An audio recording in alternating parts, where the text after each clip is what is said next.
Hey guys, welcome to day 47 of 100 Days of Code. Today we're going to be building a project that I personally find really useful. It's a Amazon price tracker project. So I don't know about you, but I find it much more time efficient to go online and search for the thing that I need rather than have to go and browse through the shops, find the thing I want, and I just find the whole shopping experience really tiring. Whereas with buying stuff online, you could simply go on Amazon, type in the thing you want, and then a few days later, you'll get it delivered straight to your door. But one of the things I've noticed with online shopping is that the prices of things vary dramatically from day to day.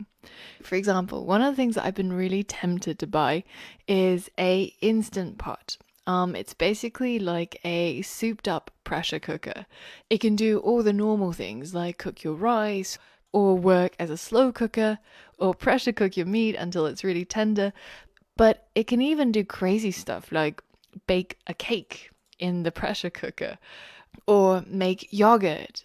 This is something that I've had my eye on for a while, but I haven't really been able to pull the trigger just because I can't really justify paying $120 for something that I can sort of do with the other things I have, right? You can bake a cake with an oven, you can make everything on the stove. But it's something that I've really been fascinated by, and I wonder if I could cut down the amount of time I spend cooking so that I can do some other things, like making programming tutorials. But one of the things I've noticed about this item, or a lot of items on Amazon, is that the price really fluctuates.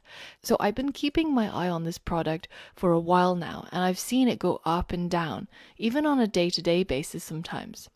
And there is a really cool website that I discovered called camelcamelcamel.com, where you can simply take a product's URL. So you select the size you want, the style, the item, whatever it may be, and then you take the URL and you paste it into Camel Camel Camel, and it will give you the price history of that product. Isn't that cool?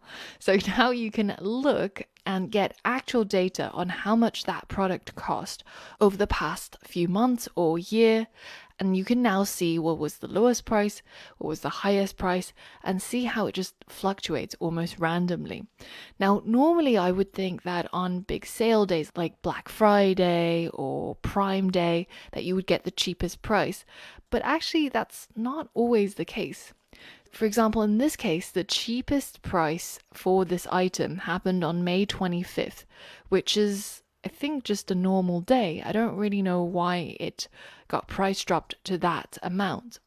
So let's say that we have set a price in our mind, at which point I'm ready to make a purchase. So for me, maybe if this item drops down from 119 to let's say $99, then I'll actually buy it.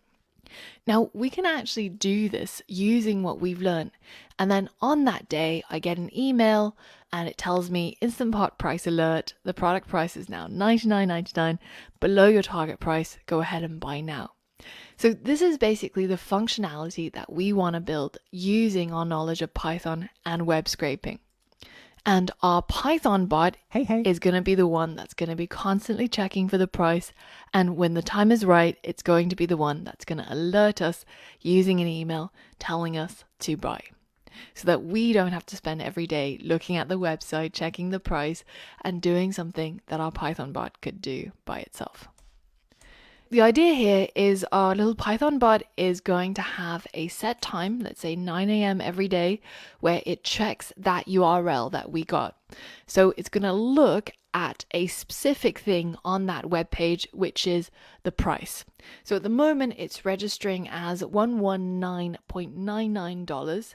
And the moment when it checks that price and it sees 99.9 something, so anything that's below our set target of $100, then it's going to send us an email and give us an alert. So then we can go to the URL and purchase that product.